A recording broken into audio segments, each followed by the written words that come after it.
Astaghfirullah. Bismillahirrahmanirrahim.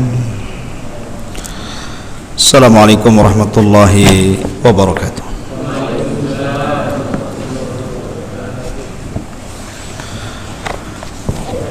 Alhamdulillah wassalatu wassalamu ala Rasulillah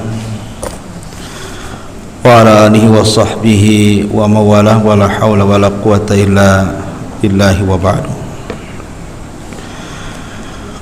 Qala Allahu azza wa jalla, ya ayyuhalladzina amanu taqullaha haqqa tuqatih wa la tamutunna illa wa antum muslimun.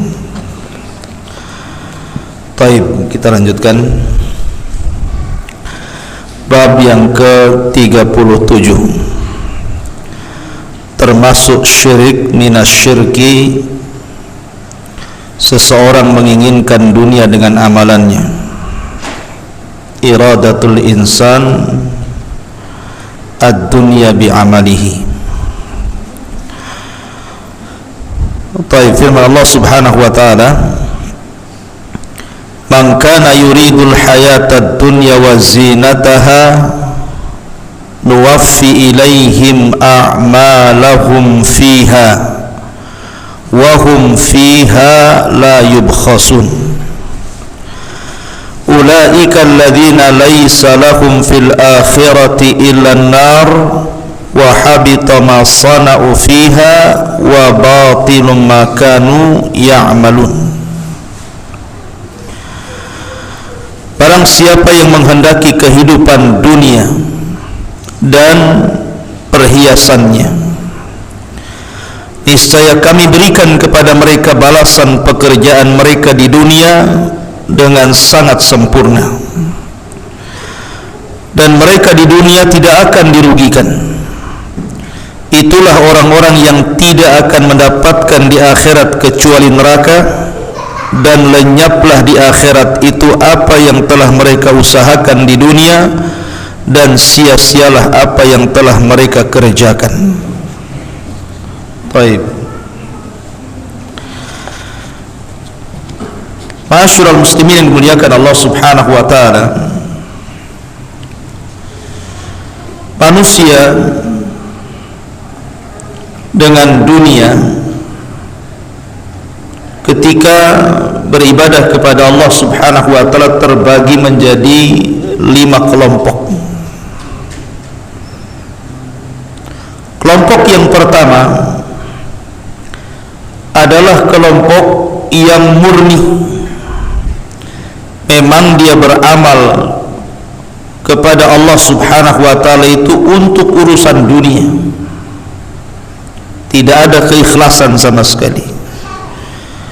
Jadi dia salat, dia puasa, dia zakat, dia sedekah, dia baca Quran, itu murni untuk dunia. Dan mereka adalah orang-orang munafik. Seperti umpamanya orang yang pura-pura masuk Islam, mu'alaf, kemudian datang ke masjid-masjid, ke badan-badan zakat, minta zakat. Akhi, anak baru masuk Islam, anak susah hidup ini, bisa nggak ditolong? Kan saya termasuk orang-orang yang dilembutkan hatinya. Nanti saya kalau murtad lagi gimana? Ada ya? Nanti udah dapat di sini nih, bergerak lagi ke masjid lain. Dari masjid itu bergerak lagi ke masjid yang lain. Jadi masuk Islamnya itu hanya untuk cari kehidupan saja. Maka ini orang munafik ini. Ya. Ini yang pertama. Yang kedua, dia ketika ibadah itu betul-betul ikhlas untuk Allah subhanahu wa ta'ala, dan meminta kepada Allah agar ibadahnya ini mengabulkan permintaannya di dunia. Jadi kalau yang pertama sama sekali tidak melihat Allah, ini masih melihat Allah, betul-betul khusyuk dia ibadahnya, betul-betul khusyuk, seperti kisah yang pernah saya ceritakan kepada antum. Ketika ada anak muda yang secara fisik bukan anak muda keren, biasa-biasa saja, wajahnya pun tampangnya pun ya terperanjat-peranjat, ibunya nengok kurang tampan ya. Tapi menginginkan gadis cantik di sekitar masjid itu. Akhirnya dia minta kepada ibunya, "Bu, tolong lamarkan dia untukku," katanya. Kata ibunya, "Nah, aku nyangkul 1 bulan lebih baik daripada ngelamarkan kamu untuk dia." "Tak pantas, nah." Ngacalah kan gitu ya.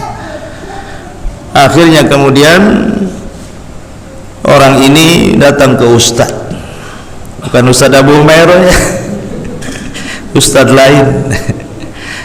"Ustaz, saya ini tertarik dengan gadis sebelah masjid itu. Mungkin tidak Ustaz, saya bisa menikahi dia." Kata Ustaz, "Siapa yang bilang mustahil? Ibu saya." "Salah ibumu itu. Tidak ada yang mustahil bagi Allah Azza wa Jalla." Wah, langsung semangat dia. Tapi ada syaratnya. Syaratnya apa Pak Ustaz? Syaratnya kamu harus beribadah selama 40 hari. Kamu tidak boleh telat salat maghrib, salat isya, salat subuh, salat duhur, salat asar. Sebelum azan kau sudah di sini. Nanti sepertiga malam kau bangun, kau angkat kedua tangannya minta, ketika itu Allah turun.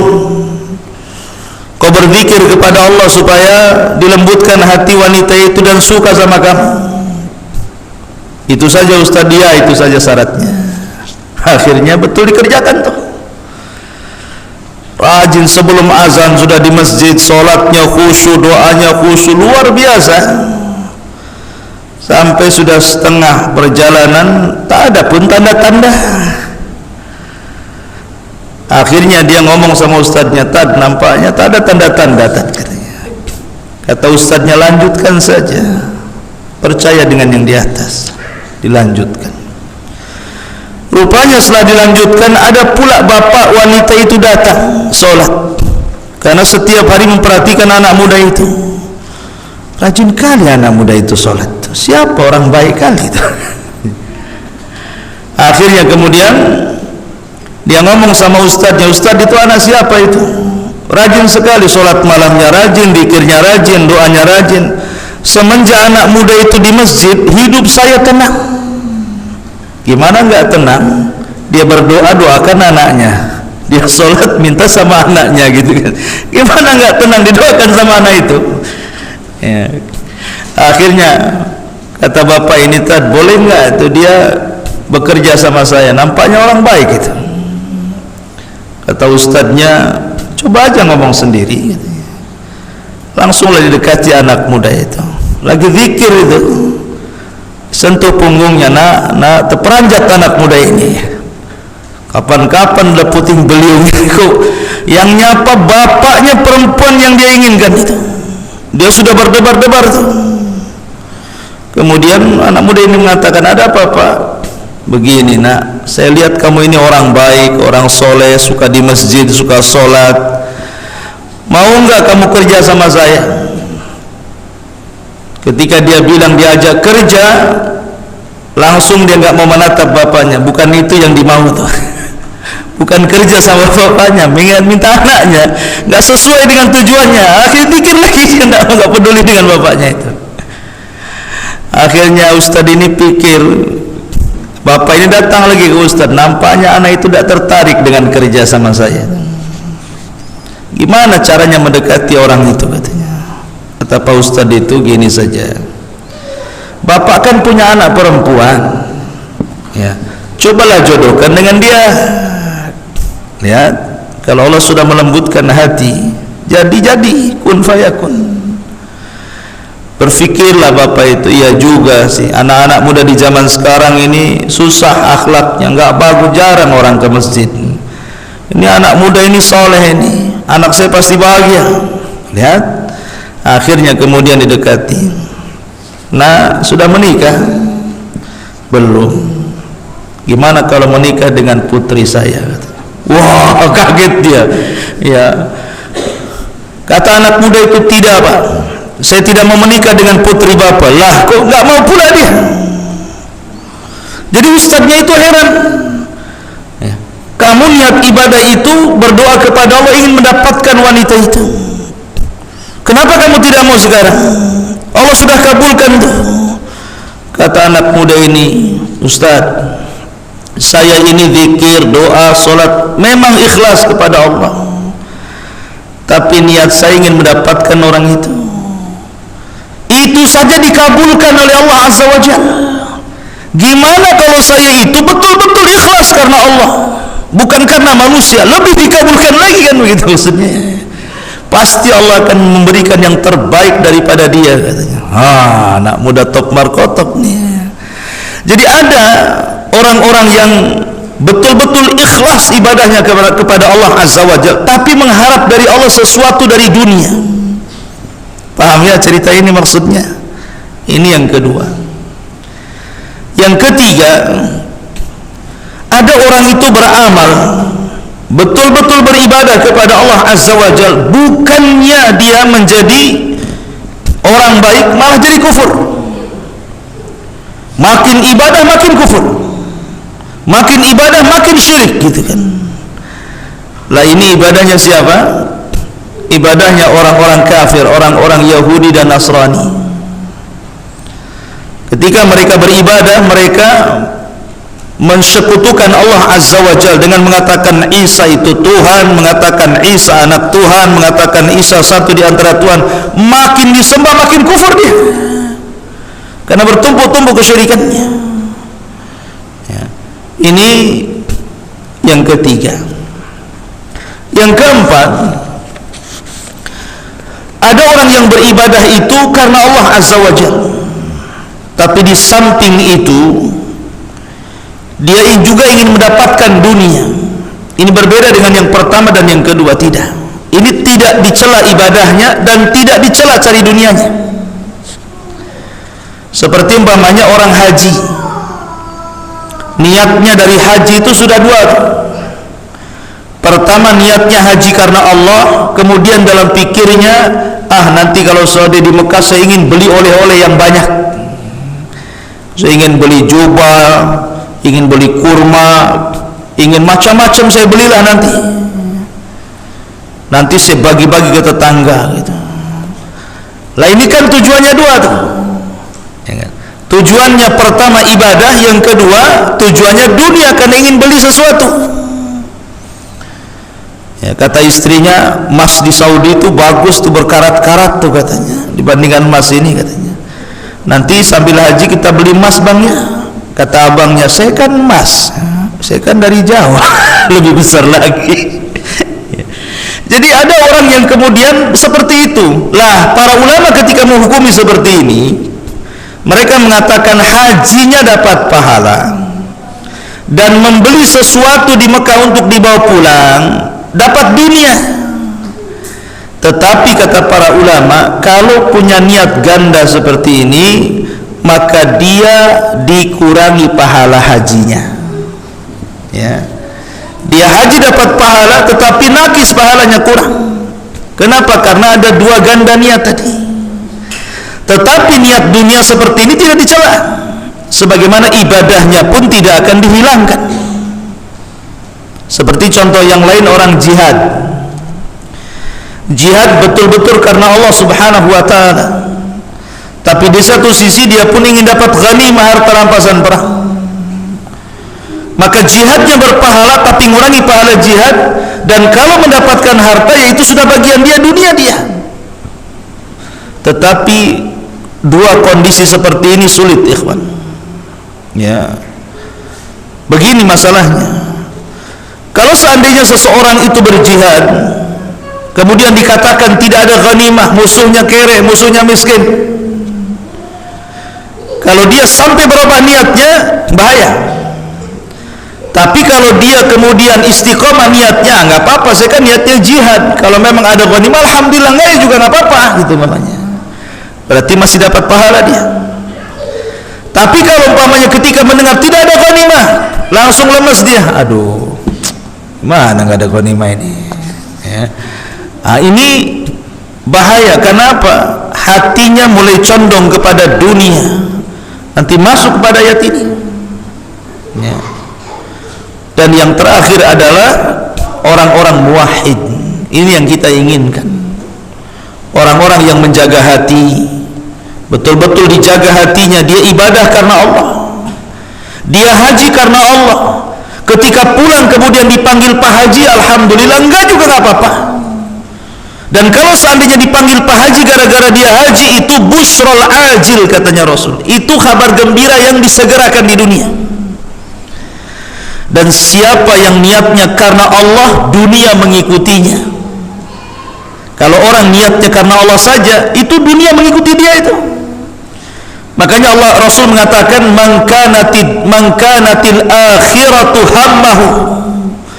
Barang siapa yang akhirat tujuan utamanya, ja'alallahu ghinan baina ainaihi, maka Allah jadikan kekayaan di antara kedua matanya. Di depannya itu kekayaan mengikut dia. Ya. Seperti itu kalau orang sholat karena Allah, maka dia akan mendapatkan kesehatan dalam gerakannya, karena sholat itu olahraga. Ya. Orang puasa karena Allah, dapat kesehatan puasanya. Tidak perlu niat saya puasa sekalian diet Ustaz. Ini niatnya dua nih, nanti dikurang pahalanya tuh. Sama dengan orang haji niat mau beli-beli gitu ya.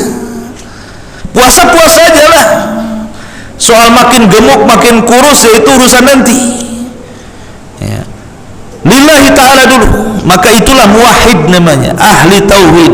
Makanya di sini Syekh Muhammad bin Abdul Wahab memasukkan termasuk syirik. Seseorang menginginkan dunia dengan amalannya, dan ini terbagi dua. Bisa masuk pada syirkul akbar, syirik besar. Bisa dimasukkan pada syirkul asgar, syirik kecil. Bagaimana rinciannya? Kalau diam, betul-betul diam, beramal itu tujuannya untuk dunia, sama sekali tidak ada terbentik untuk akhirat, dunia saja ya, maka ini masuk pada syirkul akbar, syirik besar. Seperti orang yang tadi saya contohkan masuk Islam hanya ingin meraup zakatnya orang Islam, syirik besar. Buat apa anda masuk Islam kalau gitu ya. Yang kedua, syirik besar, syirik kecil. Kalau seandainya sebagian amalnya itu karena Allah, sebagian amalnya karena Allah, tapi ada amal-amal tertentu dia ingin mendapatkan imbalan. Seperti umpamanya dalam pernikahan kan, dia datang ke acara pernikahan, kemudian sedekah sama pengantin, supaya nanti kalau anaknya menikah dia akan bersedekah balik. Ujung-ujungnya nggak sedekah, itu nabung mau dibalikin nanti. Kan gitu ya. Di masyarakat kan gitu ya. Kadang-kadang celakanya dikasih nama tuh ya, si Anu jadi tahu, si Anu dulu nyumbang 50 nih, ini harus dikembalikan 50 juga nih. Mana orang kayak gitu ikhwan ya. Di masyarakat ada orang kayak gitu. Jadi nggak ikhlas nyumbangnya itu, dia nabung aja sama dia ya. Lah kalau seandainya oke, dalam bab ini dia seperti, tapi kalau dia sholat baik ya, dia sholat betul-betul karena Allah. Cuman dalam hal ini enggak, yang ini berarti ini tidak sampai syirik besar. Kenapa? Karena ibadah yang lain masih ada yang ikhlas, tapi khusus ibadah yang ini dia tidak ikhlas. Berarti dalam bab yang inilah syirik kecilnya di sini. Karena tidak semua ibadah karena dunia gitu maksudnya. Nah ini perbedaan syirik besar dengan syirik kecilnya di sini. Ayat ini sebagian para ulama mengatakan bahwa turun kepada orang kafir, tetapi sebagian ulama mengatakan ayat ini turun kepada murai, orang yang sukaria. Adapun ayat ini turunkan kepada orang kafir karena ada kata-kata ulaika alladzina laisa lahum fil akhirati illa an-nar wa habita ma sana'u fiha wa batilu ma kanu ya'malun. Ada kata-kata, dan merekalah orang-orang yang tidak ada bagian sama sekali di akhirat kecuali neraka, dan orang-orang yang dihancurkan semua amalannya dan sia-sia apa yang mereka kerjakan. Kalau bukan orang kafir, siapa yang seperti ini Hanya orang kafir yang seperti ini. Tidak akan ada bagian di akhirat sedikit pun dari sorga, kemudian dihapuskan semua pahalanya dan sia-sia semua amalannya. Kalau orang bukan orang kafir, siapa lagi? Karena orang kafir itu ketika berbuat baik, dia hanya diberikan balasan di dunia saja, bukan tidak dibalas. Ada orang-orang kafir tertentu, ketika dia berbuat baik, Allah berikan balasannya. Tapi tidak semua orang kafir, sebagaimana Allah menyebutkan dalam Al-Quran seperti itu. Tidak semua orang kafir berbuat baik dibalas, tapi ada orang-orang kafir yang Allah kehendaki, kalau dia berbuat baik Allah balas di dunia, tapi di akhirat tidak. Di dunia saja dia. Pamannya ada tetangga orang kafir, baik dengan kita gitu kan, baik dengan kita. Ketika dia ada kemalangan, kita pun segan gitu. Dia sudah baik sama kita, masa kita tidak baik sama dia? Itu kan balasan di dunia juga tuh. Padahal dia kafir. Ya. Tapi tidak semua orang kafir seperti itu. Ada juga yang mengatakan ayat ini turun kepada orang-orang murai, orang-orang yang sukaria. Maka orang-orang yang beramal di dunia ria, ya, baik ria 100% atau ria 50%, atau ria, maksudnya ria 100% itu memang syirik besar, memang betul-betul karena dunia, bukan tidak ada karena Allah, atau 50% syirik kecil tadi, yang lainnya ikhlas, yang ini ria gitu ya. Maka yang ditempeli ria itulah, maka yang ini tidak ada bagian di akhirat, tapi yang lain ada bagiannya, yang beramal solehnya. Tapi kalau semuanya ria, maka masuk pada ulaika alladzina laisa lahum fil akhirati illa an-nar wa habita ma sana'u fiha wa batilu ma kanu ya'malun. Mereka orang-orang yang tidak dapat bagian di akhirat kecuali neraka, sia-sia apa yang mereka lakukan dan sia-sia apa yang mereka kerjakan. Taib. Kemudian diriwayatkan dalam Sahih Bukhari dari Abu Hurairah radhiyallahu anhu, dia menuturkan Rasul bersabda, ta'isa abdud dinar, ta'isa abdud dirham, ta'isa abdul khamisati, ta'isa abdul khamilati. In u'tiya radiya wa illam yu'ta sakhita, ta'isa wantakasa wa idha syika falantaqash. Tuba li abdin akhadha bi inani farasihi fi sabilillah ash'asa ra'suh mughbarratin qadamah, in kana fil hirasati kana fil khirasah wa in kana fis saqati kana fis saqah wa in ista'dhana lam yu'dhan lahu wa in syafa'a lam yushaffa'. Perhatikan di sini artinya, celakalah hamba dinar, celakalah hamba dirham. Bukan dinar dengan dirham saja, semua mata uang celaka. Celaka hamba rupiah, celaka hamba ringgit, celaka hamba dolar Singapura. Ya. Jadi ini masuk semua mata uang. Ya. Celaka hamba dinar dan dirham, karena dinar dan dirham ini bicara tentang mata uang. Celaka hamba khamisah, celaka hamba khamilah. Khamisah dan khamilah adalah pakaian yang terbuat dari wol dan sutra yang diberi sulaman atau garis-garis yang menarik dan indah. Maksudnya ungkapan di sini adalah ungkapan yang ambisi terhadap dunia. Jadi dikiaskan dengan pakaian, karena seseorang itu terkadang orang ini kaya atau tidak, orang ini berduit atau tidak, orang ini senang atau tidak, itu dari penampilan, ya kan, dari penampilannya. Kalau penampilannya necis, gagah, merek, bermerek, semua tasnya bermerek, handphonenya bermerek, pakainya bermerek, mereknya pun tak dicabut dari bajunya biar nampak mereknya gitu ya, ya kan? Jadi orang itu kan dilihat dari zahirnya seperti itu ya. Makanya di sini dikatakan celaka hamba pakaian, Celaka hamba pakaian. Ya, ini juga bisa diartikan zahirnya seperti itu, dan biasanya yang masalah pakaian ini perempuan, biasanya ibu-ibu. Kalau laki-laki itu ya ada juga, tetapi umumnya yang menghambakan diri kepada pakaian itu ibu-ibu. Kalau laki-laki itu kayak antum itu satu pakaian satu minggu nggak ganti-ganti. Sholat pakai itu, main pakai itu, kerja pakai itu, semua pakai itu ya. Tapi kalau perempuan tidak, dia baju dapur ada sendiri, ya kan. Kemudian baju kasur ada sendiri, baju undangan ada sendiri, baju ke pengajian ada sendiri, Bahkan kalau ada kawannya pakai baju bagus, diliatin terus, ya bu ya, diliatin terus.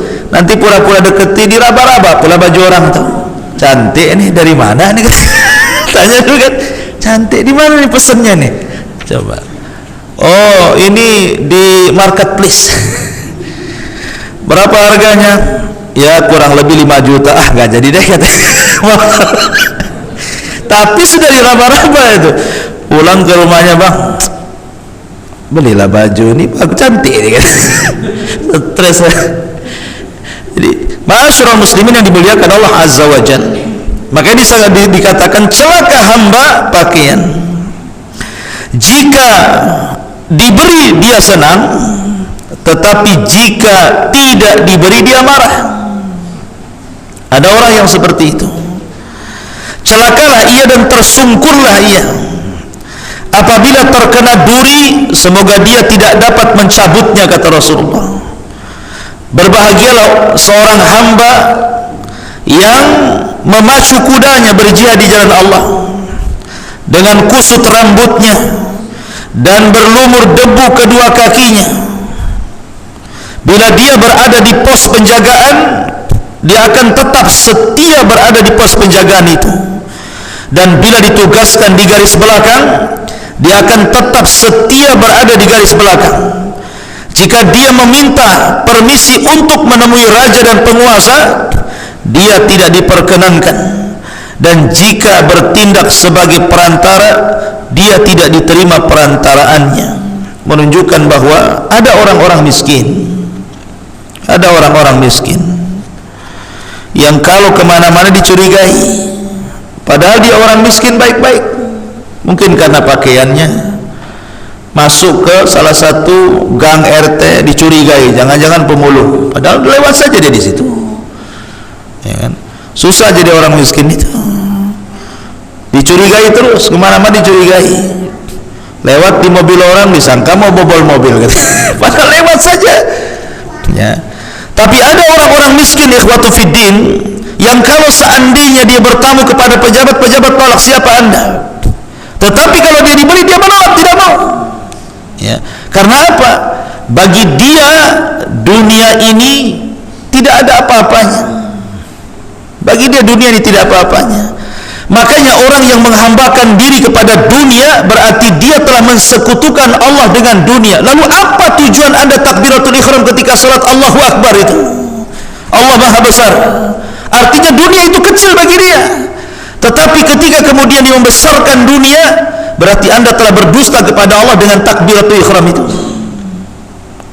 Kita membesarkan Allah, tapi keluar dari sholat, dunia pula dibesarkan sama dia. Ada orang-orang seperti itu. Ma'asyiral muslimin, tentang dunia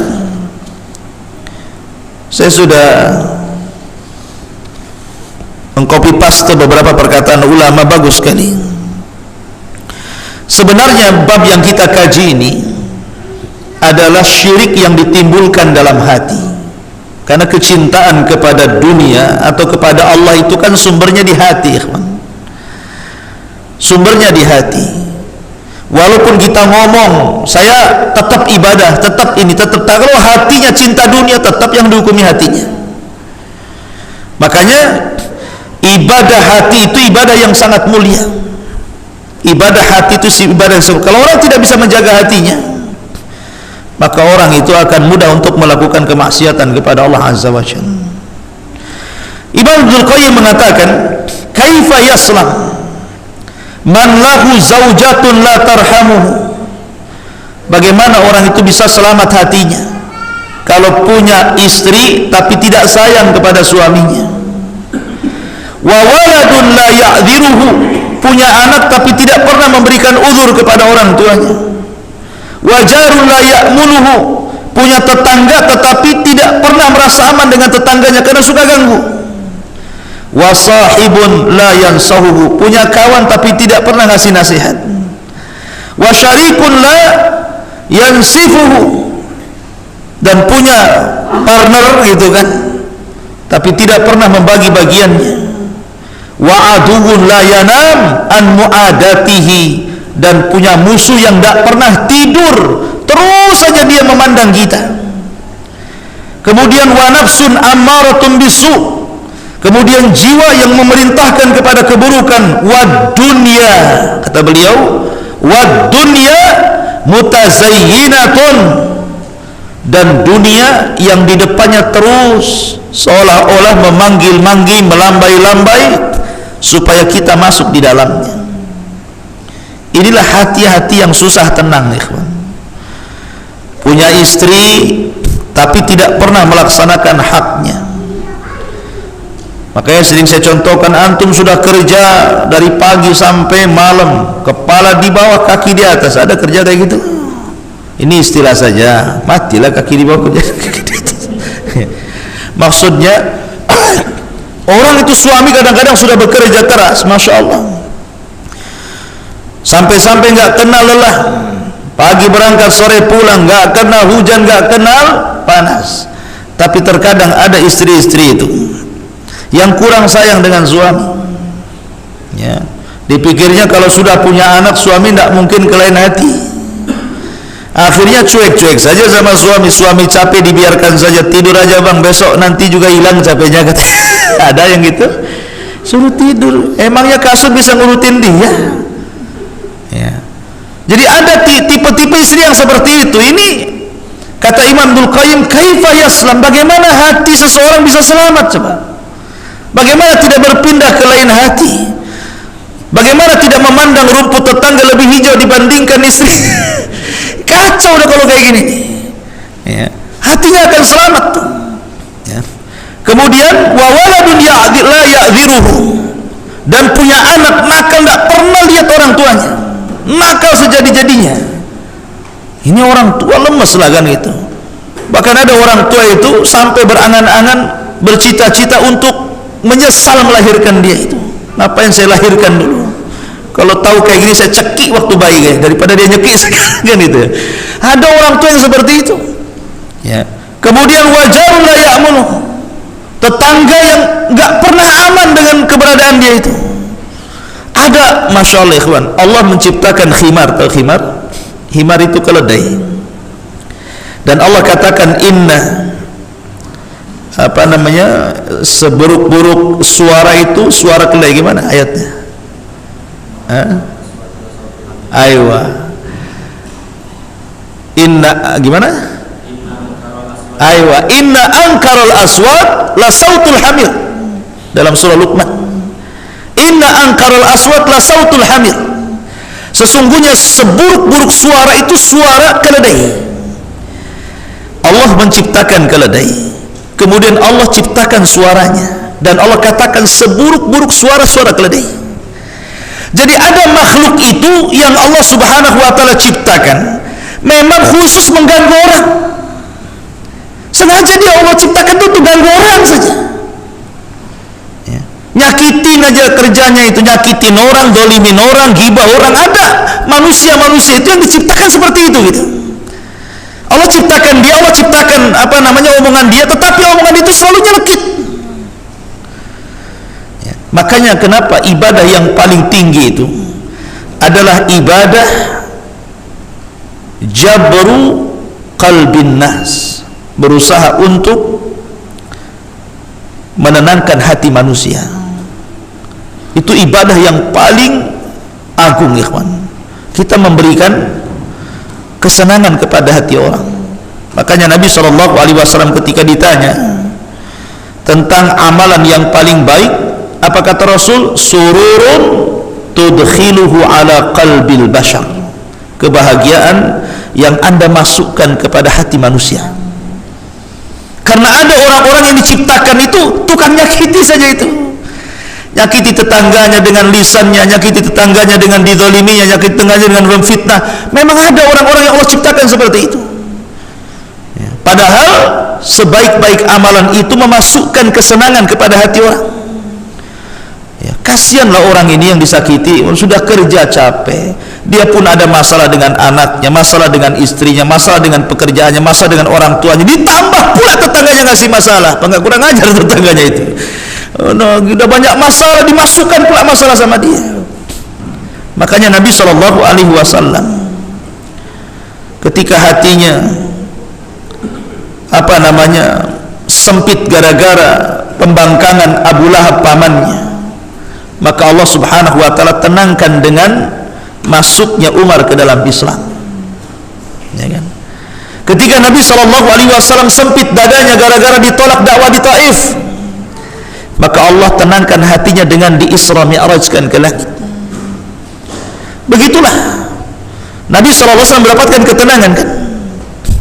Bahkan Nabi SAW pernah memeluk seorang budak yang buruk rupa, ya, kemudian dipeluk dari belakang dan mengatakan, siapa yang membeli budak ini, yang mau membeli budak ini, sambil guyon di pasar. Kata budak ini, ya Rasulullah, saya ini harganya murah. Maka Rasul mengatakan, tidak, hargamu di sisi Allah sangat mahal, supaya membesarkan hatinya kan begitu ya. Nah, begitu. Jadi kalau antum ada tetangga kemudian merasa kecil hati, besarkan hatinya, besarkan hatinya. Ya. Kenapa ya saya ini kalau ngelamar pekerjaan itu kok ditolak sana ditolak sini? Tidak, kamu itu sebenarnya pantas di situ, walaupun tidak pantas gitu. Untuk nyenengin hati aja gitu. Sebenarnya kamu itu cerdas, kamu itu punya skill, bodoh aja perusahaannya itu nolak kamu itu, gitu kan enak tuh kan. Jangan pula dipadamkan semangat dia, ya wajar aja, TK pun tak khatam kamu, cuma nggak mau diterima, ngedon langsung lo, bayangkan. Astagfirullahaladzim, antum ya, jangan tega lah kayak gitu, masukkan hati ya. Ini kasihan hati orang itu ya. Ma'asyiral muslimin yang dimuliakan Allah Azza wa Jalla. Kemudian wasahibun la yansahu, punya kawan tapi tidak pernah ngasih nasihat dia. Sehingga yang namanya kawan itu ketika dia nampak tidak memberikan nasihat kepada kita, yang namanya kawan suatu ketika jadi lawan, ikhwan. Makanya sing saya katakan, kalau cinta dengan orang jangan berlebihan. Karena banyak suami istri saja terkadang nih, suami saking cintanya sama istri, semua keinginannya dipenuhi. Mau apa dek? Mau rumah abang belikan. Mau apa? Mau kendaraan abang belikan. Mau apa lagi? Semua dibeli. Sekali ada SMS-nya langsung ke pengadilan, cerai bang katanya. Cerai?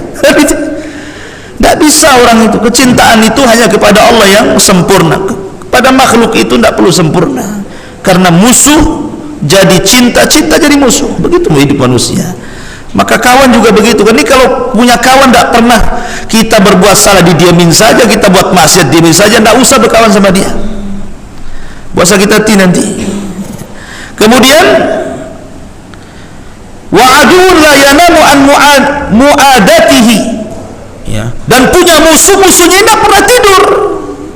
Musuhnya itu terus melihat kita gitu kan, terus menyakiti kita, menyerang kita. Gimana hati kita akan aman seperti ini? Termasuk juga wa dunya mutazayyinah, dunia yang melambai-lambai, dunia yang melambai-lambai. Makanya antum tuh kalau istri ini sudah asik shopping, ajak saja ke Tamiang, aja, ayo kita ke Mega Mall, tapi dibelokkan ke Tamiang. Ah, ini sekali-kali seperti itu ya. Sebab kadang-kadang namanya perempuan itu yang ditulis beda dengan yang dibeli. Ini yang ditulis ini bawang, merica, cabai gitu ya, semua ada bumbu dapur, tapi pulang bawa baju. Kenapa bawa baju? Itu yang jual bumbu tak jualan banget. Yang jualan jual pakaian, ya udah bawa pakaian saja kan gitu ya. Jadi ada orang itu yang ketika melihat sesuatu itu aja yang dilihat. Makanya dunia ini bahaya. Ma'asyiral muslimin yang dimuliakan Allah Azza wa Jalla. Makanya para ulama mengatakan bahwa ada kelompok dunia itu, kalau melihat dunia itu greget sekali ingin mendapatkannya. Padahal sebenarnya Tidak ada nilainya dunia di hadapan Allah Azza wa Jalla. Makanya ada beberapa hadis untuk jadi bahan pertimbangan bagaimana kecilnya dunia dibandingkan akhirat itu, ikhwan.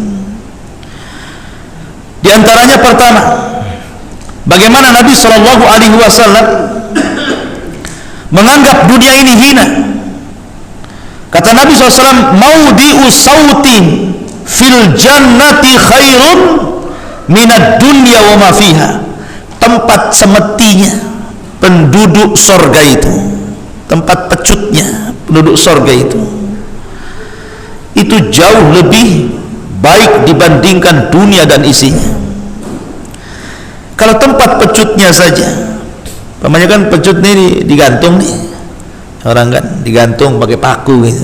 Itu kan tempatnya di situ berarti. Kalau tempatnya itu saja jauh lebih indah dibandingkan dunia dan isinya, menunjukkan apa? Dunia ini hina dibandingkan surga. Kemudian Nabi SAW juga mengatakan, "Lau kanatid dunya ta'dilu indallahi janaha ba'udha, ma saqa kafiran minha syurbata ma'in." Kalau memang dunia ini ada nilainya, kata Rasulullah, dunia ini bernilai. Kalaulah dunia ini bernilai walaupun nilainya itu hanya sebesar sayap nyamuk, tentu orang kafir tidak akan diberikan satu teguk minum pun di dunia ini. Kalau memang ada nilainya dunia ini, walaupun nilainya hanya sebesar sayap nyamuk, tentu orang kafir sudah dilarang tidak boleh minum. Tapi karena dunia ini tidak ada nilainya, maka dunia ini akan musyarakatu bainal mu'min wal kafir, akan bergabung antara mukmin dan kafir. Ada orang mukmin kaya, ada orang kafir kaya. Ya. Ada orang mukmin jadi pejabat, ada orang kafir jadi pejabat. Dunia ini tidak bisa membedakan mana mulia, mana tidak mulia, karena semua berserikat di situ. Ya. Dalam pandangan manusia saja dia mulia, tapi dalam pandangan Allah semua hina. Hanya orang-orang yang bisa mengatur dunianya untuk akhiratnya. Kemudian hadis yang ketiga, ketika Nabi Shallallahu Alaihi Wasallam melihat ada kambing yang sudah meninggal dan tidak punya telinga, sudah kambingnya kurus, kecil, telinganya pula cacat, dan sudah jadi bangkai. Kemudian Rasul dengan sahabatnya lewat di kambing itu. Kata Nabi Shallallahu Alaihi Wasallam, "Ayyukum yuhibbu hada bidirhamin." Siapa di antara kalian yang mau membeli kambing ini dengan 1 dirham? Ya, ini bangkai kambing, kemudian sakit, kemudian cacat lagi. Siapa yang membeli 1 dirham ini? Kan bisa tuh kulitnya disamak tuh. Kata sahabat ini, "Ya Rasulullah, ya, seandainya kambing laukana hayyan kana aiban fihi." Kalaupun kambing ini hidup, kami pun tidak mau membelinya, karena kambing ini kambing cacat katanya. Apalagi sudah jadi bangkai.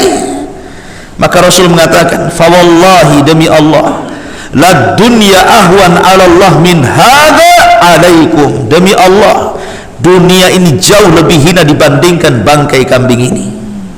Rasul menghinakan dunia sampai seperti itu. Kemudian Nabi SAW juga mengatakan, "Wallahi mad dunya fil akhirati illa mithlu ma yaj'alu ahadukum isba'ahu hadhihi wa asara Yahya bis-sabbabati ilal yam falyandur bima yarji." Kata Nabi SAW, dunia, demi Allah, dunia dibandingkan akhirat itu seperti orang mencelupkan 1 jari telunjuk. Antum datang ke lautan, antum celupkan, antum angkat lagi, kemudian netes di situ. Itulah dunia, 1 tetes itu yang diperebutkan manusia, 1 dunia. Akhirat ini adalah lautannya. Hadis ini dikeluarkan Imam Muslim. Kemudian Allah juga mengatakan, "Ya ayyuhan nas, inna wa'dallahi haq, fala taghurrannakumul hayatud dunya wa la yaghurrannakum billahil ghurur." Wahai manusia, janji Allah itu benar, maka jangan tertipu dengan dunia, jangan tertipu dengan dunia, dan jangan pula kalian menipu Allah Subhanahu wa taala. Ma'asyiral muslimin yang dimuliakan Allah Azza wa Jalla, bahkan ulama mengatakan, "Mathalu talibid dunya kamathali syaribi ma'il bahri." Orang-orang yang mencari dunia itu persis seperti orang yang meminum air lautan. Coba antum minum air lautan, kira-kira menghilangkan haus atau tidak? Enggak kan? Makin diminum makin haus itu air lautan itu, makin diminum makin haus, akhirnya dia mati dengan minum air itu. Begitulah dunia, makin dikejar makin kurang, makin dikejar makin kurang.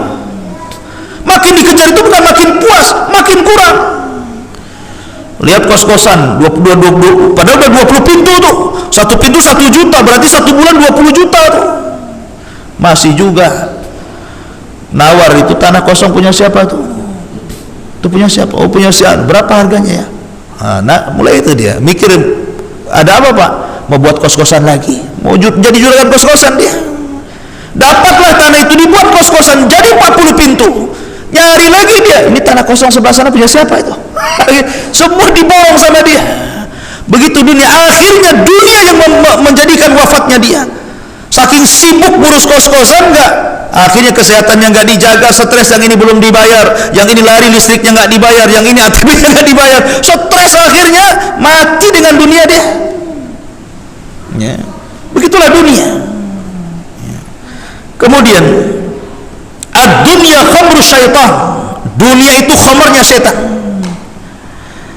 Kemudian wasyukru bihubbid dunya a'zam minas syukri bisyurbil khamri bikathir.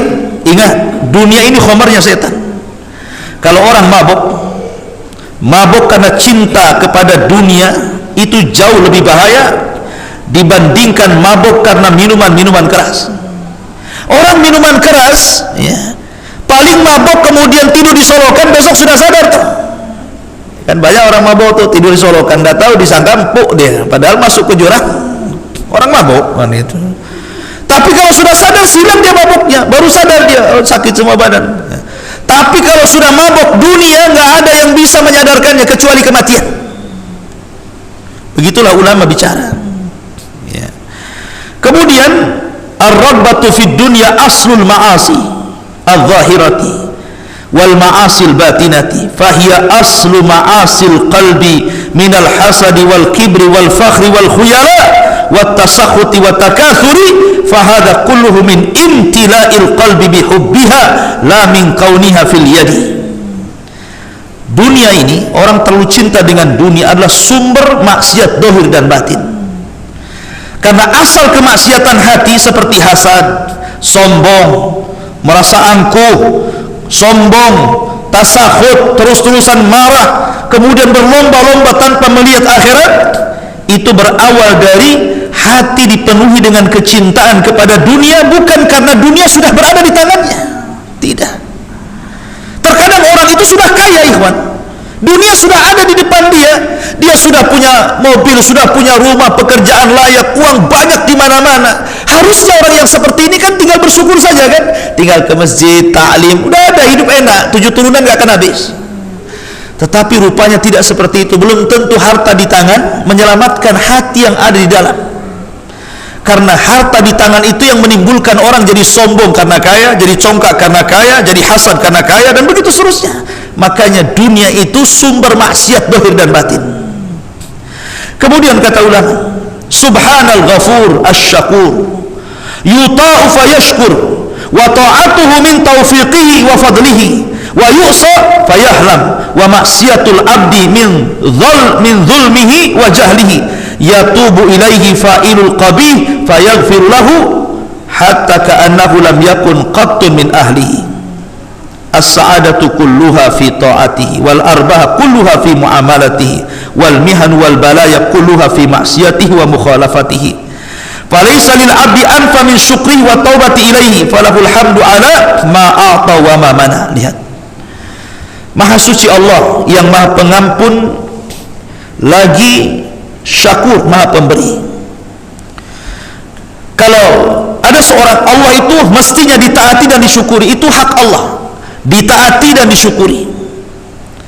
Dan ketaatan kepada Allah itu merupakan taufik dan keutamaannya.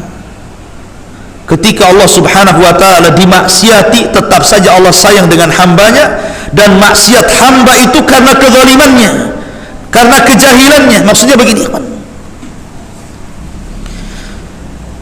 kalau orang dia sholat, puasa, zakat, haji atau ibadah yang lain, itu bukan karena kita loh ya, bukan karena kita, tapi Allah yang menyadarkan kita untuk sholat.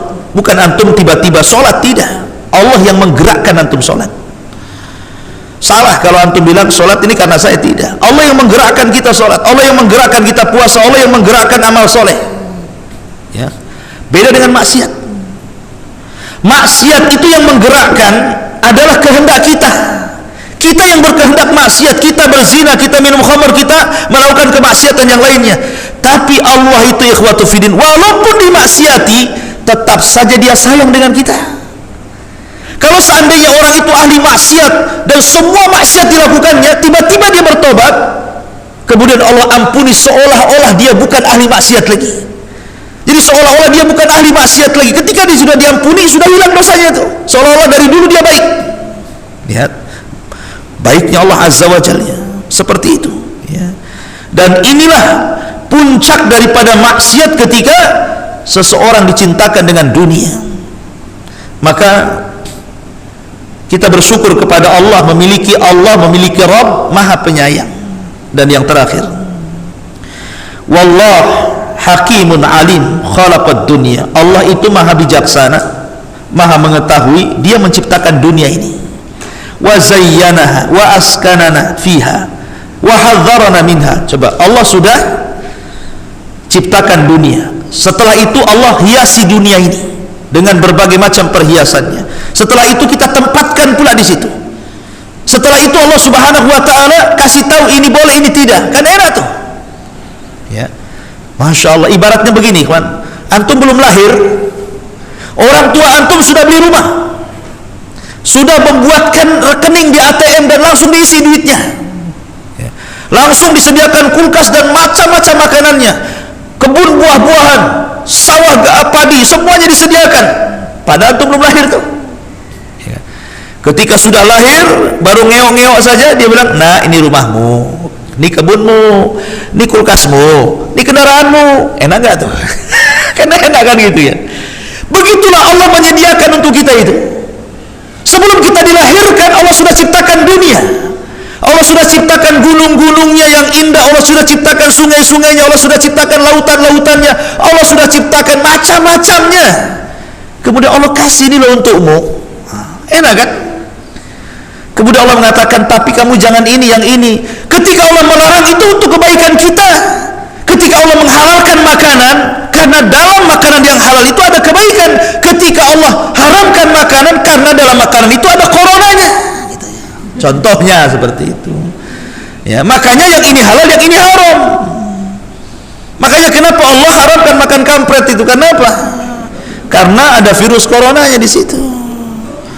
Ketika Allah halalkan makan kambing, karena Rasul suka kambing, sehat kambing itu, obat kuat lagi ya Bang Karim ya. Ya, kambing gulai kolesterol Ustaz. Ya udah kambing bakar aja. Ya, jadi di sini Allah baiknya sama kita, coba bayangkan. Kurang apa Allah itu? Ya. Wa khalaqal akhirah. Setelah itu Allah ciptakan akhirat. Wa zayyanaha bikulli syai'in. Kemudian di akhirat itu Allah ciptakan surga lagi dengan berbagai macam kenikmatan di surga. Mala ainun ra'at wala udhunun samiat wala khatara ala qalbi bashar. Kenikmatan yang enggak pernah dilihat mata, didengar telinga, terlintas pun tidak, saking nikmatnya. Allah ciptakan lagi sebuah tempat yang jauh lebih hebat dibandingkan dunia. Kemudian Allah Subhanahu wa taala menghiasi tempat itu. Wada'ana ilaih, bahkan Allah memerintahkan kita, ngajak kita untuk masuk ke surga. Tapi yang diajaknya enggak mau, kan itu aneh itu. Coba bayangkan. Allah sudah ciptakan surga, di dunia sudah Allah ciptakan macam-macam, kita dikasih di situ, ini yang boleh, ini yang tidak.